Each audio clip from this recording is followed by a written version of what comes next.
월지 사명의 날개는 전진한다. 동양민족에게 빛을 보내기 위해 야마모토 시니치가 동남아시아에 성공을 나눈 것은 이번이 처음이다. 비행기는 홍콩을 출발하자 남중국해를 남하하여 베트남 부근을 통과하여 경유지인 싱가포르로 향했다. 이곳에서 급여한 후 인도양을 넘어 현지 시각 저녁 9시 반에는 실내너 콜럼보에 도착할 예정이었다. 시니치는 비행기가 날아오르자 잠시 생각에 잠겨있다가 마침내 자리에서 일어섰다. 그는 떨어져 앉아 있던 동행 간부들에게 다가갔다. 모두 피곤한 탓인지 자고 있는 사람도 있었다. 시니치의 모습을 보자 모리카와 가즈마사가 눕혔던 등받이를 황급히 세웠다. 그러자 다른 동행 멤버들도 일제히 얼굴을 들었다.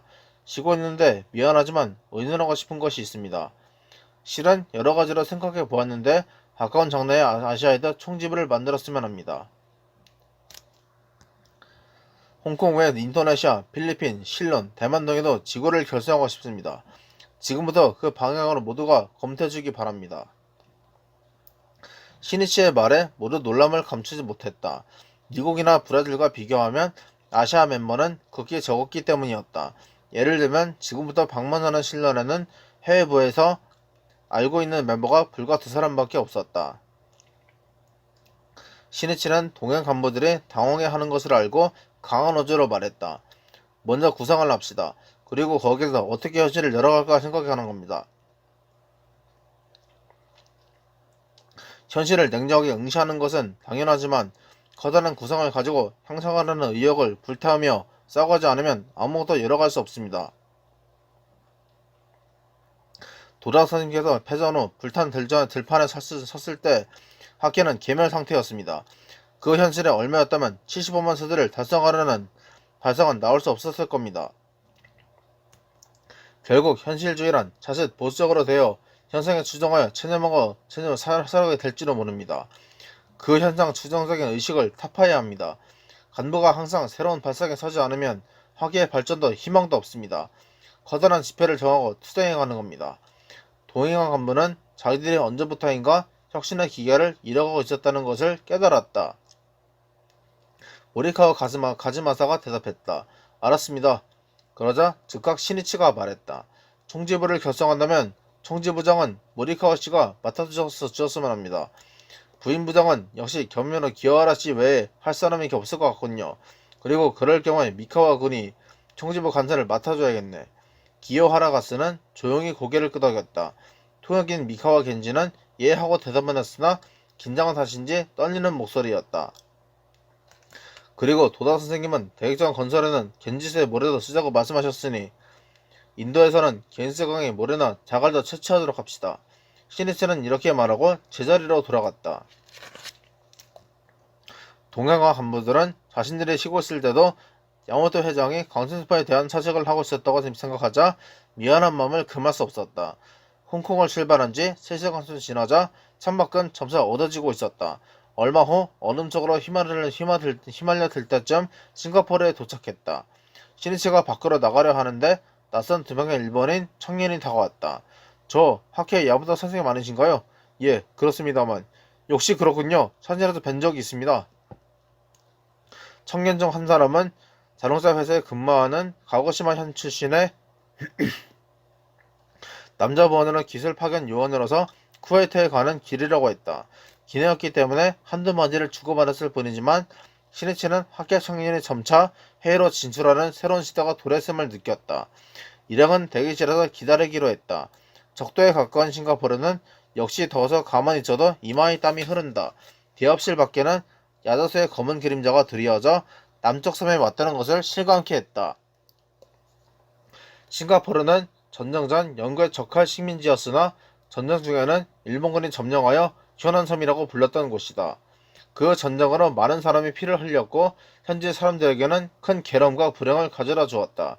그리고 전쟁 후 재차 영국의 직할 식민지가 되어 1959년에는 영국 연방 내 내정자치국의 지휘를 받아 당시 인민행동당의 이광현 서기장이 수상으로 취임했다. 시니치는 창가에 서서 싱가포르 미래의 발전과 행복을 기원하며 진작에 창제했다. 비행기는 40분 정도 대기한 후 신랄의 콜럼보를 향해 출발할 예정이었다. 그러나 대합실에서 기다린 지 1시간이 지나도 출발할 기미가 보이지 않았다. 담당자의 이야기로는 엔진 상태가 나쁘다는 것이었다. 얼마 후 다시 기내로 안내되었으나 좀처럼 비행기는 이륙하지 않았다. 비행기 안은 냉방이 되지 않아 한증막처럼 더웠다. 이륙한 것은 기내로 들어간 지 30분이 지나서였다. 결국 예정된 40분의 대기 시간은 1시간 40분이 되고 말았다. 잠시 후 신랄한 입국 카드가 기내에서 배부되었다.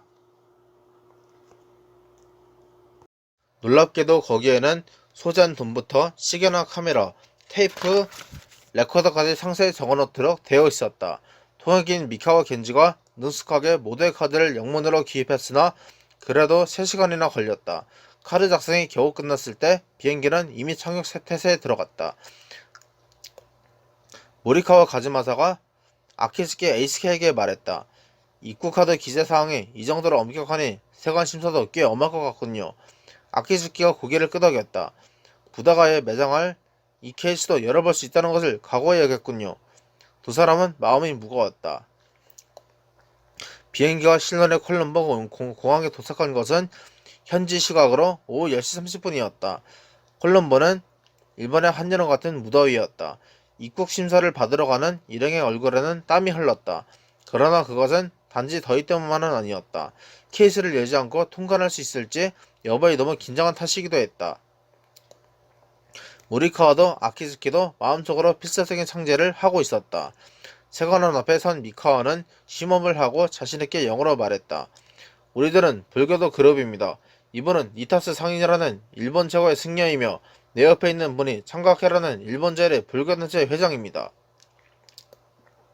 이번에 불교연과 조사를 위하여 방문했습니다.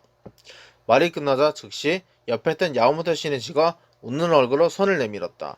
담당자는 웃는 얼굴로 시니치의 손을 잡았다. 담당자는 미카와가 갈아입을 옷 등을 넣은 가방만 조사했을 뿐 다른 멤버들의 짐에는 일제손을 대지 않고 통과시켜 주었다. 노도 후회하며 안도의 한숨을 내쉬었다. 공항에는 현지 일본 대사관에서 둘이서로 근무하고 있는 하시토모 고지라는 청년이 마중 나왔다. 하시모토는 1년 전쯤 도쿄에서 입회했다. 그러나 겨우 근행을 하고 있는 정도로 진지하게 학교 활동을 하는 것은 아니었다. 그런 청년이 분발해 일어나서 환영해준 일이 야마모토 시니치는 기뻤다. 시니치의 실론 방문을 현재 실정을 시찰하기 위한 것도 있었으나 최대 목적은 이 나라에서 신심에 힘쓰고 있는 동지들을 격려하기 위해서였다. 여기에는 또 한 사람 어업회사에 근무하는 일본인 남성 멤버가 있었으나 이때는 다랑어 자비를 위해 항해 중이었다. 따라서 시니치는 이 하시모토라는 한 청년을 격려하기 위해 찾아왔다고 해도 과언은 아니었다. 일부러 마중 나와줘서 고맙네. 그는 하시모토와 구dun학스를 나누었다. 일행은 하시모토가 준비한 3대의 차에 나누어 타고 콜럼보의 호텔로 향했다. 도로에는 가로등이 거의 없었으나 자동차의 라이트를 통해 길 양쪽으로 야자수가 오가져 있는 것이 보였다. 때때로 긴 천으로 된 사롱이라는 민족 의상을 허리에 두르고 맨발로 길 위에 서 있는 남자들의 모습이 눈에 띄었다. 아마 시원한 바람을 쐬고 있는 듯했다. 시가에 들어서자 채색된 몇 미터 가량의 석준성이 도처에 세워져 있는 것이 눈에 띄었다. 불교가 상당히 널리 행해지고 있는 듯했다. 실로는 16세기 초부터 포르투갈에 이어 네덜란드 그리고 영국의 지배를 받아왔으나 1948년 영국 연방 내 자치령으로 독립했다. 그러나 주민의 약 7할을 이루는 신할리인들과 2할 남짓한 타밀인들의 대립이 점차 두드러졌다. 신할리인들은 신할리어를 쓰며 그 대다수는 불교도였다. 한편 타밀인은 타밀어를 쓰며 종교적으로는 힌두교도가 많았다. 그 외에 이슬람교도인 무어인이나 그리스트교도 등도 있었다. 1956년의 총선거에서 영국 연방으로부터 완전 독립을 호소하여 반다라 나이케 정권이 발족했다. 정부가 신할리어를 공용화한다는 조처를 취하자 이것이 계기가 되어 신할리과 타밀인들의 대립이 격화하기에 이르렀다. 그 후 1959년 9월에 솔로몬 반다라 나이케 수상이 암살당하자 미망인은 시리마보 반다라 나이케 여사가 후계자가 되어 다음해 치러질 총선거에서 승리, 세계 최초의 여성 수상이 되었다. 야마모토 시니치 일행이 숙박할 호텔은 콜룸버 시내 번화가의 한 모퉁이에 위치한 3층 건물의 대중적인 호텔이었다. 처마 밑에는 몇 사람이 자고 있었다. 체크인을 마치자 모두 시니치의 방으로 모였다. 시니치는 긴 의자에 앉아 하시모토 고지에게 물었다. 오늘은 정말 고마웠네. 그런데 하시모토군은 나이가 어떻게 되지? 27살입니다. 그런가? 그럼 아직 청년 보이군. 지금 실년에는 자네 이외에 멤버가 한 사람뿐이지만 여기에도 곧 지구를 만들려고 하네. 그 선교로서 자네가 남자부 대장을 맡아줬으면 하는데 어떤가? 당신은 남자부 지구 중심화를 대장이라고 했다. 대장이요? 저로서는 그런 어른 역직은 도저히 해낼 수 없을 것 같습니다. 더구나 무엇을 해야 좋을지도 모르니까요. 구체적으로 무엇을 해야 하는가는 청년부장인 아키즈키 군에게 배우면 된다.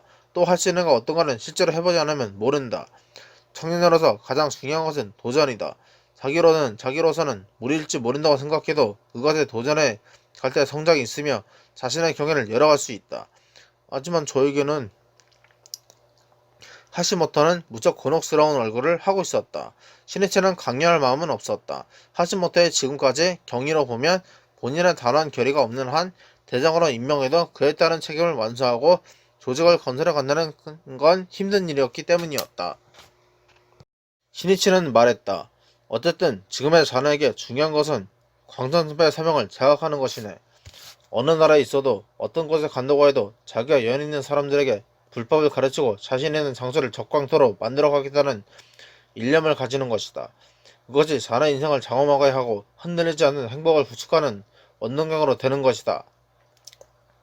하시모토의 인생에서 이것이 처음 받는 본격적인 신심 지도였다. 그는 잠시 생각에 잠겨있다가 결심만 듯 얼굴을 들고 대장으로서 열심히 하겠습니다. 라고 힘찬 목소리로 대답했다. 하시모토는 이때 받은 시니치의 지도를 잊지 않았다. 1년 8개월 후 그는 대사의 전과가 함께 노르웨이로 이주하게 되지만 거기에서도 현지 중심자로서 강선수의 길을 열어갔다. 새벽 1시가 넘어 시니치는 침대에 들었으나 좀처럼 잠을 이룰 수 없었다. 방은 냉방장치가 없어 더운데다 침대도 꽤 딱딱했다. 그러는 동안 몸이 이상하게 간지러웠다. 무슨 벌레가 있는 것 같았다. 가까스로 잠이 들었는가 했더니 새벽이 가까워지자 쏴 하는 무소리가 들렸다. 밖에서 물을 뒤집어 쓰는 사람들이 있는 듯 했다. 게다가 조금 지나자 이번에는 허다른 예배 소리가 들려왔다.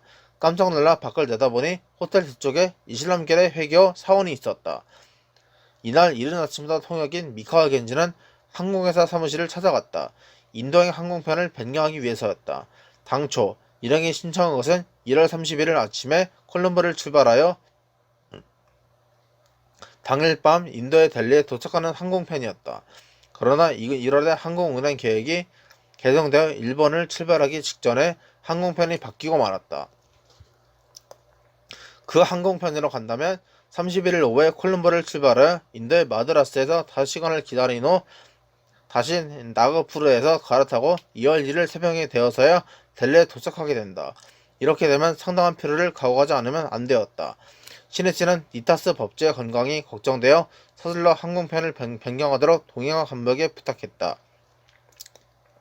그들은 여행사에 그 취지를 말하고 항공편의 변경을 의뢰했으나 새로운 항공편은 정해지지 않았고 결국 현지에서 항공회사와 교섭하기에 이르렀던 것이다.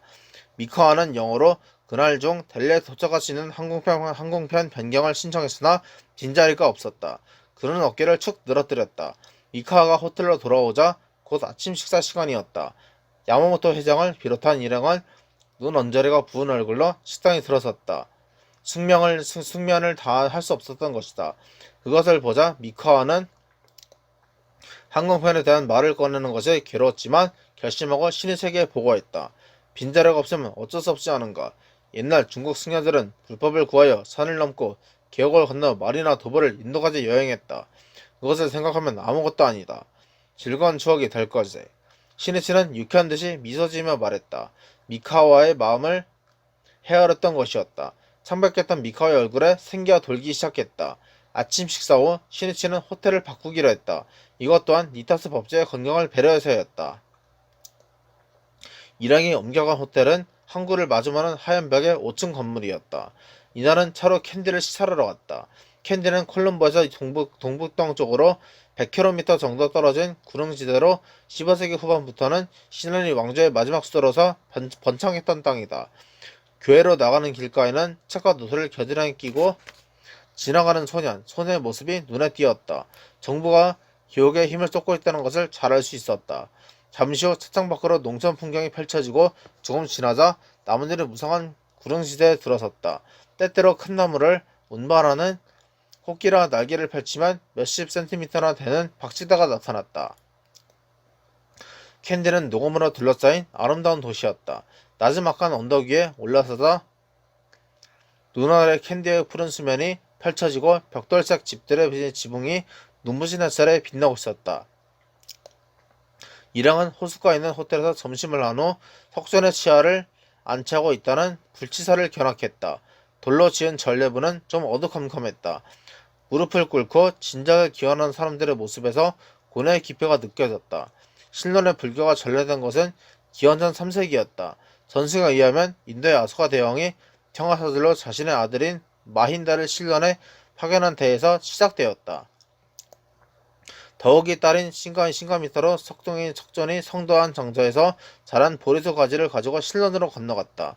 이 가지는 시날리 왕조 최초의 수도인 아누라더푸라에 식수되어 지금까지는 당당히 잎이 우거져 있다. 마힌닥의 불교의 자비에 대한 설교를 들은 대반한 비아 뒷상황은 불교에 귀의했다. 이후 불교는 순식간에 유포되었고 그 영향은 고도로 발달한 문명의 진보를 가져왔다. 그중에는 12세기 후반 파라구라마 바호 1세가 파라구라마 사무드라라고 불리는 거대한 인공 저수지를 만들어 주위 수백 평방마일에 걸쳐서 관계할 수 있도록 한 일 등은 잘 알려진 사실이다. 실로 신론을 불교로 정신토양을 일구어왔다. 그것은 전후 일본에 대한 대응에서도 단적으로 나타나 있다. 일본은 전쟁 중 신론의 콜롬보와 트린코마니를 폭격했으나 신론은 1951년에 열린 샌프란시스코 강화회의에서 배상 선거권을 포기했던 것이다. 야마모토 시니치는 배상 선거를 포기했을 때 신론의 대표가 발표한 성명에 깊은 감동을 받았던 것을 잊을 수 없었다. 성명은 이러했다.